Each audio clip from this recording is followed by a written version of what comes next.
Sorry, guys. That was Instagram. Instagram logged us off. Sorry, guys. Instagram logged us off because of the 1 hour mark. So we're gonna be welcome back to Lockdown Live. Lockdown Live. Welcome to Lockdown Live. Joan is gonna join us again, I'm sure.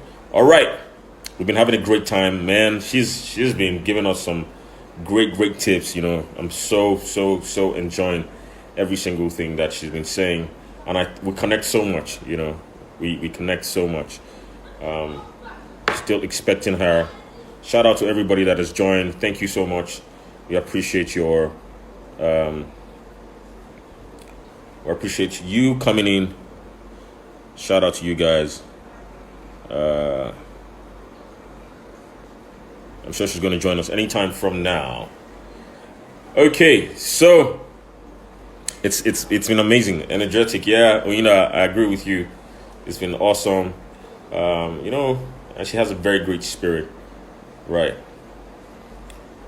Somebody says, where in Nigeria? I'm in Lagos, Nigeria. I'm in Lagos, Nigeria. The Voiceover Academy is in Lagos, Nigeria as well.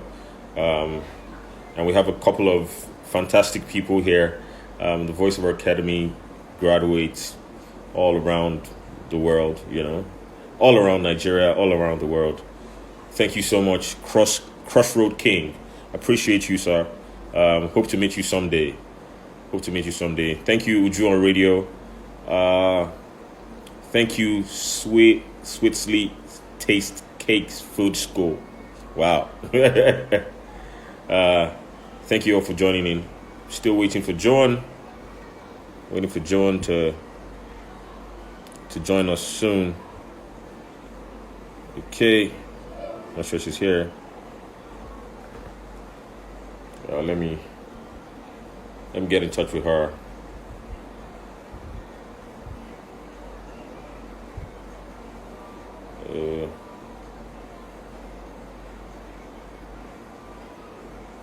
Try to get in touch with her.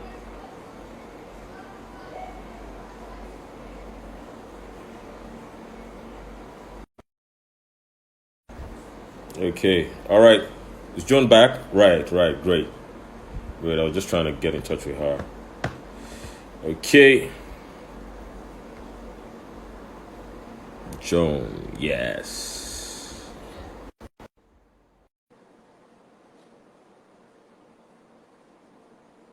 Just coming back.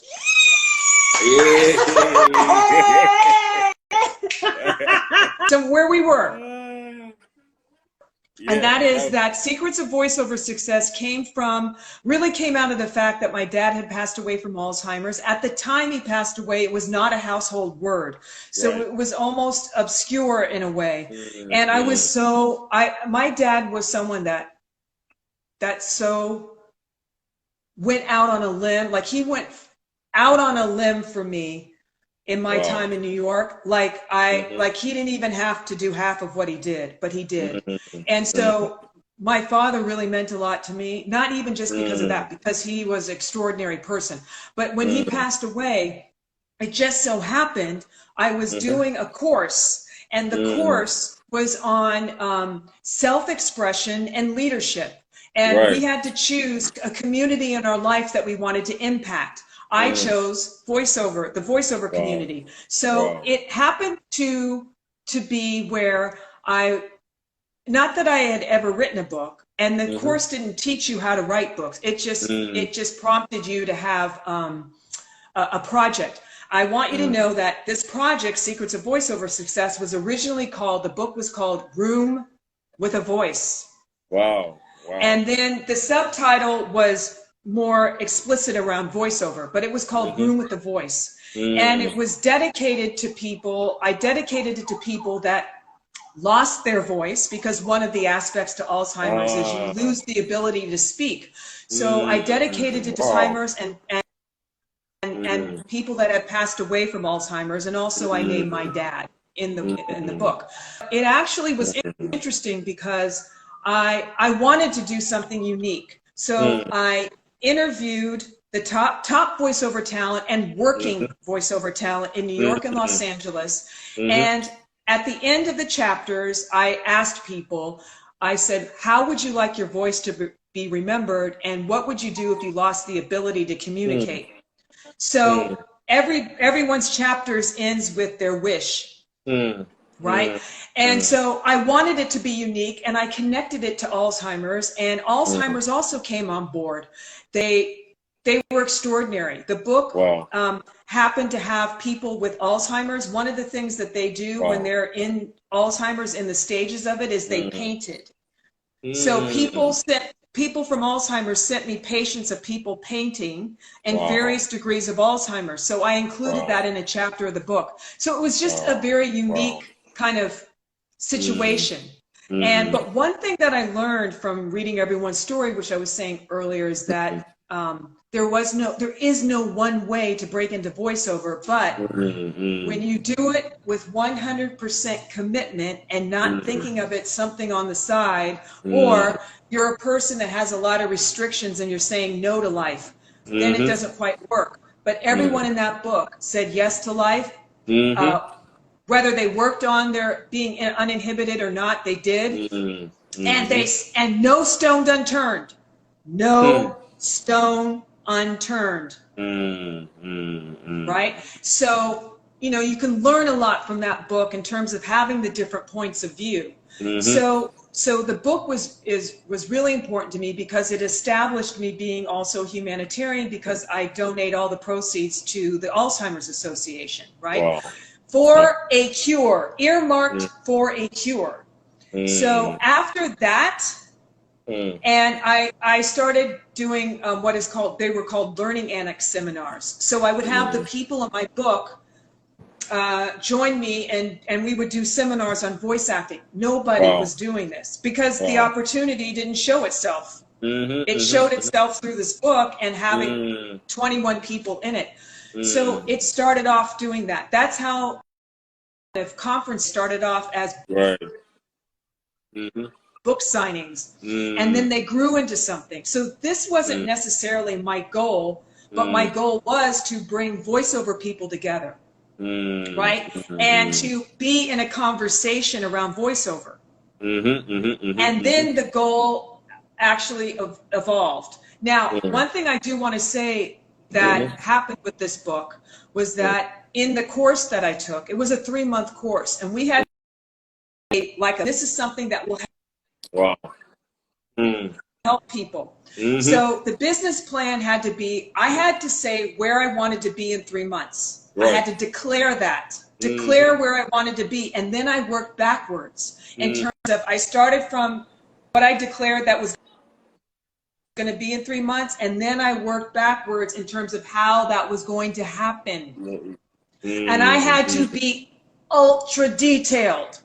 It kind of drove me nuts because I was like, I don't know if this person's going to help me. I don't know if they're going to, but I had to be ultra detailed. And so I went by my plan. And by the way, it was a 3-month course. So my plan was in 3 months that I would get a publisher, that I would have, no, I said I would get a literary agent. I also said that I would have a contract with a publishing company, because I knew a book isn't published in 3 months. I know that. But those were the things that I said would happen. I want you to know, the week until the course was over, I got a literary agent, and aside from that, I got a contract from a small publishing company. Wow. Now, I didn't end up taking the contract. I went with the literary agent, and she got me into a bigger publishing house. But I'm serious. My mouth dropped, and like I said, it was meticulous. And also, I had a coach. The coach kept me honest, and that's another reason why you want a coach. You want your coach to keep you honest with what you say you're going to do and what. Yes, thank you. Good job. Thank you. Good. You need a coach. I always tell people you need a coach. Yeah. Right? And one that keeps you honest with what you say you want in life and what you say you want out of your career. Right. Because it's very easy to get distracted. We know that. That's why a coach is extraordinary in your life. It really makes or breaks. I mean, look at athletes. They have all have coaches, and their coaches are vital to their success. So just know that. That's very powerful. Because a lot of times, when you tell people to come train, they think like, oh, maybe I know. What you need is just, oh, maybe you need their money or something. But they don't know that, if you want to really get it, in this industry, you have to be trained. You have to get yourself. You have to. Yeah. Sean, I doubt an Olympic ice skater is complaining about money from their coach. I kind of doubt that. Right. Like, why are they charging money? I don't get it. Right? But, coaching actually takes something special. It is not a given. Especially a committed coach that keeps you honest with where you are and what you're doing and can help guide you.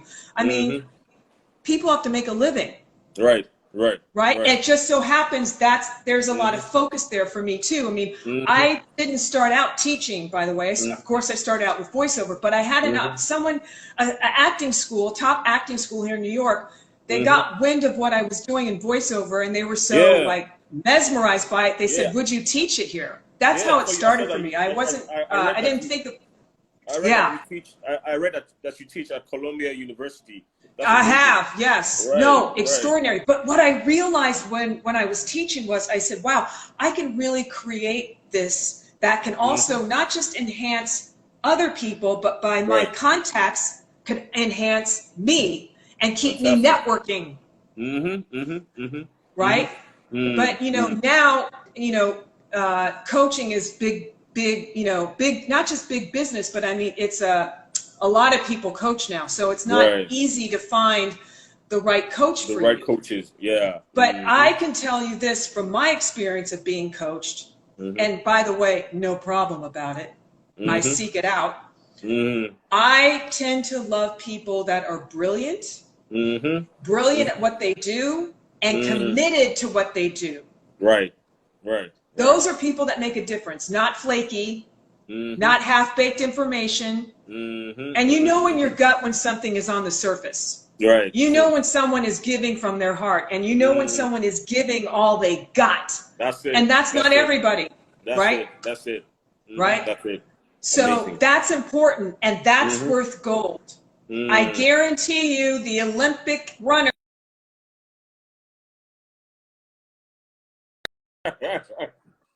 They focus on what they want to achieve. They need it. Right? Yeah. Okay, somebody asks here, which do you enjoy better, voice acting or voice directing? Both. I one like I could say voice acting, right? Or I could say definitely directing because I'm not in front of the booth. But actually to me it's kind of like one washes and holds the hand of the other. So if I'm, lucky enough to do like voice directing because I'm doing voice acting, to me that goes hand in hand. Also, of course, there are people that don't do voiceover and they're extraordinary voice directors. So I'm not saying that dynamic doesn't exist. It certainly does. As a matter of fact, Rudy is my coach.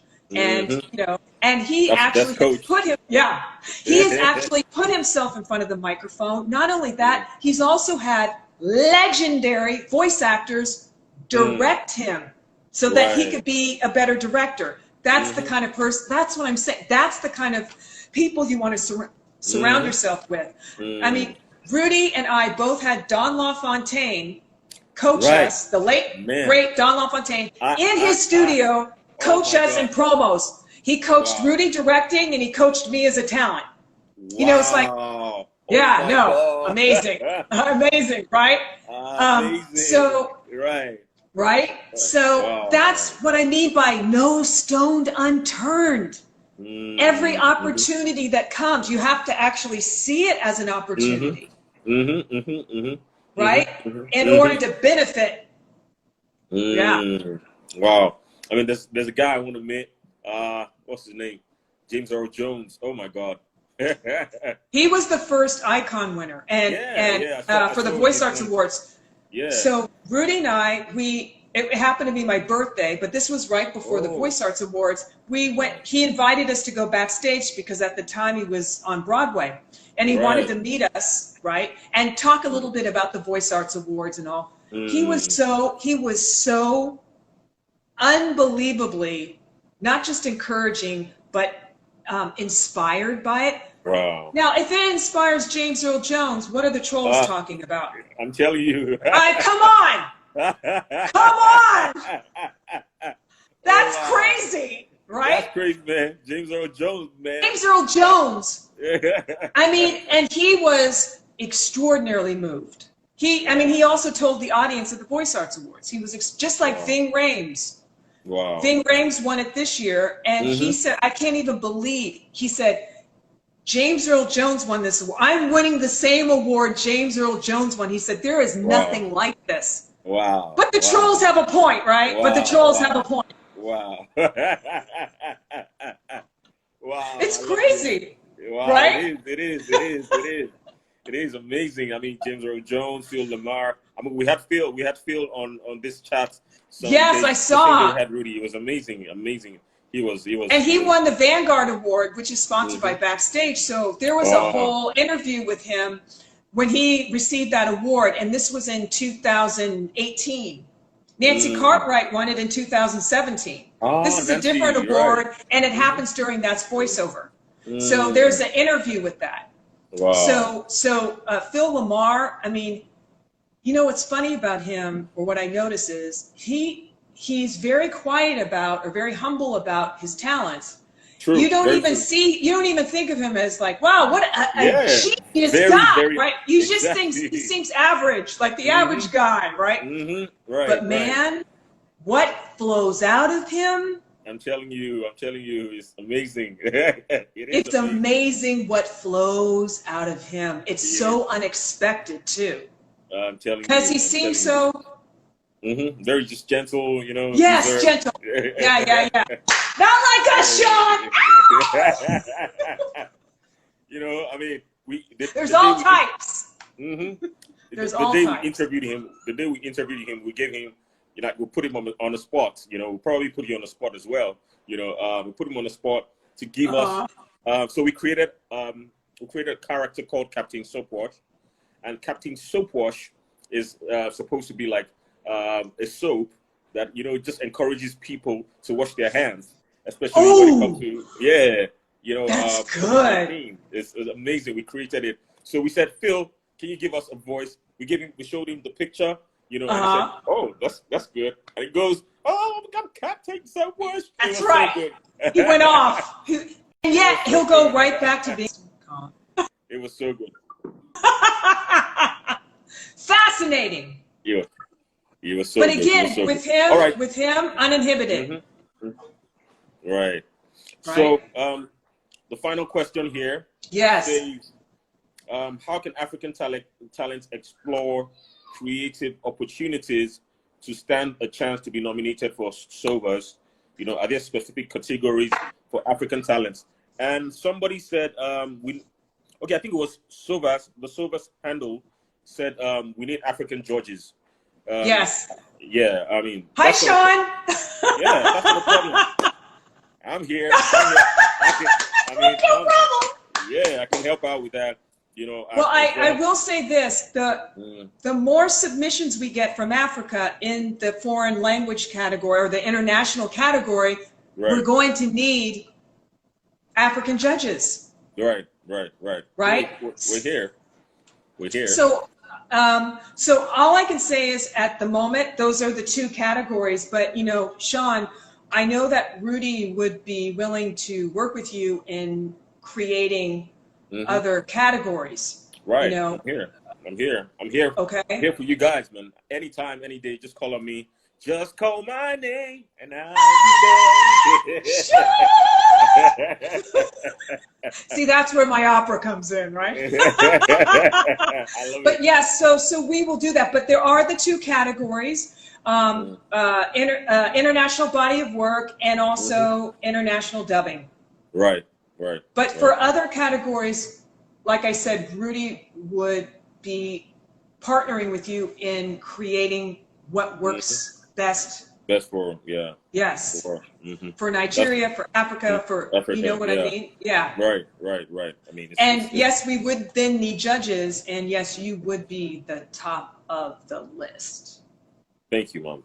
And by the way, you know, and by the way, when you're judging, you know, it's a separate thing. Like Rudy and I not judges. We only enroll judges. We don't judge any work. As a matter of fact, I personally don't know who submitted. So sometimes people will email me and go, I submitted, and did you see? I'm like, no, it has nothing to do with me, right? So when the judges are scoring the work, they're just listening to the work. They don't know who they're listening to. They don't have any information other than listening to the work. So, So it's fascinating to me, the process, in the sense that they score work, and then our software system, which is the same software system like that the Oscars has or the Emmys have. Like, it's the awards kind of software. There's other software companies too, but the ones we're with, they're partnered with, they like do some of the big ones. So their software, what they do is they add up the scores, and then out of that comes the nominations and the win. Now, we also have an accounting firm. They deal with all the nominations, so I don't even know until nominations come out who it is. And I certainly don't know who wins until the Voice Arts Awards, like everybody else. So that way, again, keeping me honest, keeping the integrity of the award is critical. Right, very critical, especially for an award that is going to be a legacy award. You know, it's going to be all over the years, you know, and it's going to be here. That's right. Even after you go, it's still going to be here. That's exactly right. And that is actually our goal, that we're able to let it go and put it in someone else's hands to even take it to greater heights. Right. Fantastic. Just like the Oscars. Yes, exactly. Like, we don't, who created the Oscars, you know? And the first Oscars was on the radio, just like the Annie Awards for animation. And actually, the Annie Awards only have 4 categories for voice acting. Everything else is behind the scenes, right? But the first Annie Awards was in June Foray's backyard. Like, our first Voice Arts Awards was at the Museum of the Moving Image in New York City, in New York. And then from there, Pacific Design Center, and then from there, Warner Brothers. And then we also did Lincoln Center in New York. So, you know, Rudy and I talk about taking risks. Wow, I can imagine. Wow. It wasn't in our backyard. Trust me, it wasn't. Where I could have been like, woohoo, right? It was, it was definitely risk. It still is. But again, you have to live there. You have to be able to be uncomfortable. Being comfortable and being uncomfortable. Right? And being a voiceover, that is what it's about. All right. So your final words, and then you're gonna do something for us, right? We're gonna put you on the spot. You're gonna do something for us.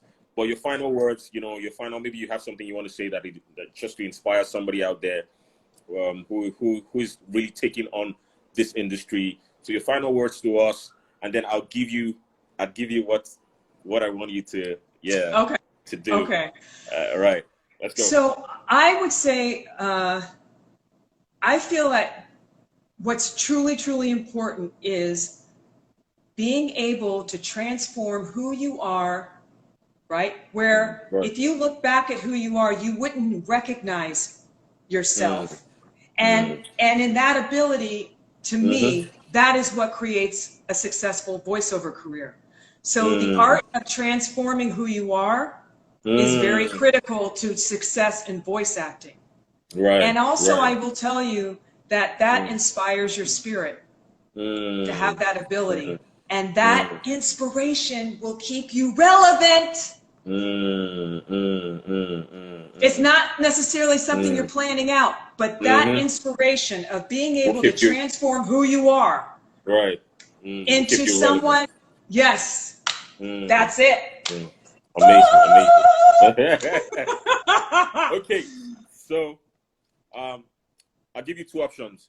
One, can you come up with a short, very short commercial for there's a particular food in Nigeria called jollof rice, right? Jollof rice? Yes, jollof rice, or a commercial, a short commercial, or a payoff for the Voiceover Academy. Which of them do you choose? Anyone you want. Okay, I'll do the Voiceover Academy. Let's go. Okay. Take one. Right. Action. Being a student at the Voiceover Academy will lift your spirits. It will take you to greater heights in your career. You will become respected. You will become acknowledged, and you will become the voiceover artist you dreamt you would be. Oh. Right. We have to go. Frame this up and say, yo, see Joan telling you guys, right? Yo. Amazing. I've had a wonderful time. Me too. This was the best. I mean, the absolute best. And I have the utmost respect for you and what you do, Sean. I'm telling you. Right. The utmost respect. And I think you are extraordinary artist. Extraordinary. Thank you so much, Mom. Thank you so much. Thank you for having me. I mean, I feel the same way too about you. I honestly cannot wait to meet you. I know. I cannot wait. I mean, my whole schedule this year, I had you guys in. I already had you guys, in my diary. But and now I have the Voiceover Academy in my diary. I'm not kidding. Right. Yeah. I'm honestly. What we're trying to do, we're trying to organize a major conference, Voiceover Africa Summit. Yeah. So I want to fly you guys down. I want to see how we're going to do that. We're definitely going to be talking to a lot of sponsors to see how we can collaborate and bring you guys, because one of the things that we have been able to do to some extent is actually get people more aware about this industry. And people are, more people are talking about it. One of my friends saw me and said, Shobo, thank you so much. You've made this industry real to us. Yes. Now we have a lot of respect for what you guys do, and which is my vision. And a lot of our graduates, we have about 270 to 300 people that have graduated from the academy. A couple of them, a large percentage of them are doing great stuff.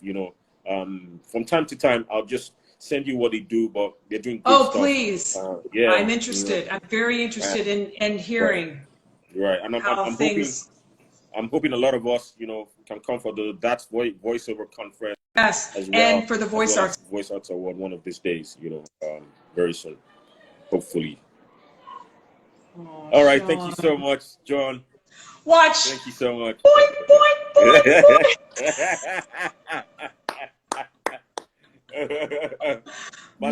And big love to everybody online. Mwah, mwah, mwah, mwah. We love you. And you're going to show me that dance, Sean. I'm going to wait for the dance. Yeah, I'm going to teach you that dance. Okay? Okay. I'm going to teach you that dance very soon. Okay. Bye, everybody. We love you. We love you. Love you too. So much. Yeah, have a wonderful day ahead. You too. Right. Yeah. Bye. Bye.